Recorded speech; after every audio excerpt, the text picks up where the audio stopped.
Should the Detroit Pistons take Cade Cunningham or Jalen Green, or even trade down in the draft with their first overall pick in this year's 2021 NBA draft? I've seen some reports as well as interacted with lots of discussions of comments in the comment section in my video about the Detroit Pistons after they won the lottery. And so I wanted to make this video to give my thoughts about what they should do with this first overall pick, as well as who they should take if they do end up keeping it. With that being said, let's just get right into it. And so, obviously, Jalen Green and Cade Cunningham, both franchise-altering players. They're not generational talents, in my opinion, like a LeBron James, like a Giannis, like a Luka Doncic. But again, you just don't know how development's going to play out. But I definitely wouldn't say they're a LeBron-type level guy. But there's no doubt these are both very long, very lengthy, talented guards. They stand at 6'8" and 6'6". They have the length. They're both combo guards. I wouldn't call either of them traditional point guards. Cade Cunningham, of course, played a lot of point guard in college. I wouldn't call him a traditional one. He isn't that natural playmaker. He certainly could develop into that. And Jalen Green, of course, shooting guard in the G League. I definitely wouldn't call him a traditional point guard either. They both can go out there, score a lot of points for you, can play make a bit for you as well if you need. But I don't feel like either of them are going to be your point guard of the future. They're more of a combo guard. I'd call them not necessarily skill level, because we just don't know. It's hard to project. But a Devin Booker type. Very good scorer, have a bit more length than someone like him. But they're not a great playmaker. Someone like Donovan Mitchell as well. They can play the point if they need to, but it's definitely not their skill set. Malcolm Brogdon too, to a lesser extent, although I think both of these players will be better than Malcolm Brogdon. And so that's kind of what we're looking at for Jalen Green and Cade Cunningham. It's not like we're talking about a big and a guard. It's two similar type players in that sense. They're both going to be scoring guards for you that have fairly good length.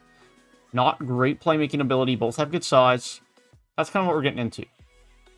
And so you can debate back and forth. Jalen Green, Cade Cunningham. Who should you take? They're both talented players, and they're both going to alter your franchise. That's just the truth of it, the facts of it. They're both 19. They're both young. They're both going to play for you for a long time, as long as you were able to retain them.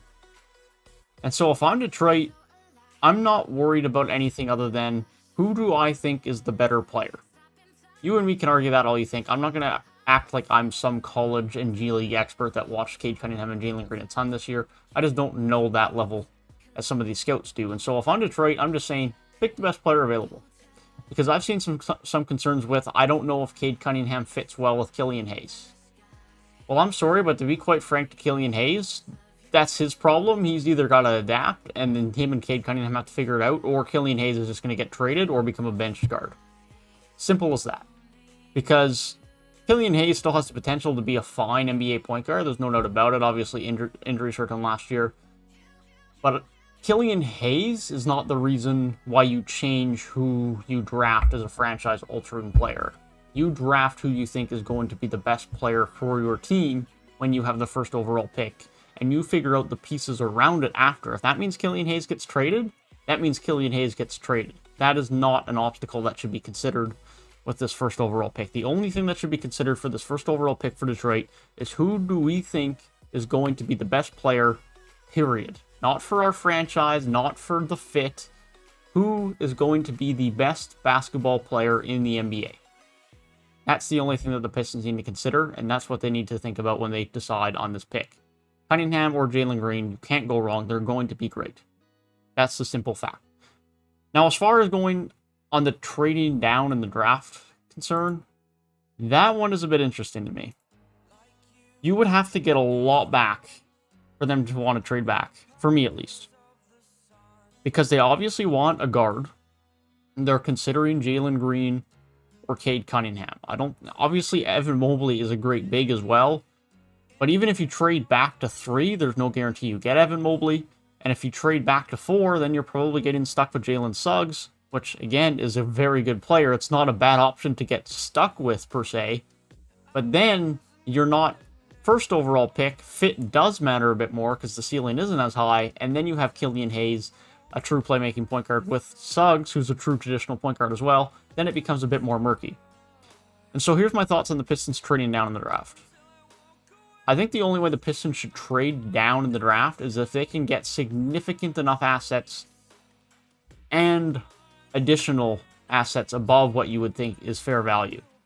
There's no way you give up this pick otherwise. There just isn't a good reason. This is a team that's in talent acquisition mode, and they need a star. They already have some good pieces on this roster. I like Sadiq Bey. Jeremy Grant's good. Killian Hayes has the potential to develop well if he can stay healthy. Isaiah Stewart has some potential to look good at the center position as well. They're going to have extra picks this year, as well as in the years following, as they continue this rebuild to try and add more depth and talent. And so depth and talent and trading down and acquiring more multiple first-round picks is not what this team needs. This team needs that star that can lead them, can go get them a bucket, can be their leader in the locker room, can be that guy that leads the team. And that's what you need to be a true top-end team. Depth and talent is great. We've seen it this year with Atlanta, with Phoenix. But those teams have that guy. They have a Trae Young. They have a Chris Paul and a Devin Booker. You need that guy, because otherwise if you just have depth and talent, given there was some injuries and COVID protocols, but given just generally speaking, you have the Raptors of this year, although Siakam, you could say borderline star. You have the Pacers of this year, Sabonis all-star, but low-end all-star. Unless you have that stud, you just don't reach that next level. You're still kind of stuck where the Pistons have been for a long time, in the middle of the pack, like they were with Blake and with Andre Drummond and when Reggie Jackson was there for a bit. And the Pistons have the potential to do so much more than that, and I want them to do so much more than that. I want them to get back to being successful. And so my suggestion for this team moving forward is they keep the first overall pick and just trust the scouts. That being said, I want to hear what you guys think down below as far as what you should do with the pick. Should they trade it? Should they keep it? And who you would draft with that pick if you were the GM? But if I'm the Detroit Pistons, I'm just trusting the scouts. Let them tell me who the best guy is and draft whoever the best guy is. That's all the Pistons need to do. Just draft whoever they think is going to be the best NBA player with the first overall pick. If they do that, and they develop them well, and they continue to surround them with surrounding talent like they've already built up on this roster, there's no reason why this team can't be a very competitive team in the East moving forward throughout the next few years. That's my thoughts on the Detroit Pistons rumors over the last week or so in regards to who they should pick with the first overall pick or whether they will trade down in the draft. But yeah, let me know your thoughts down below in the comment section. Feel free to like the video if you did enjoy and subscribe to the channel if you are new. Appreciate all the support lately on the channel, as we've been one of the fastest growing NBA channels on the platform. Thank you guys very much for that, for the continued support. I hope you guys have a great rest of your day. Enjoyed the video, and I will see you guys in the next one.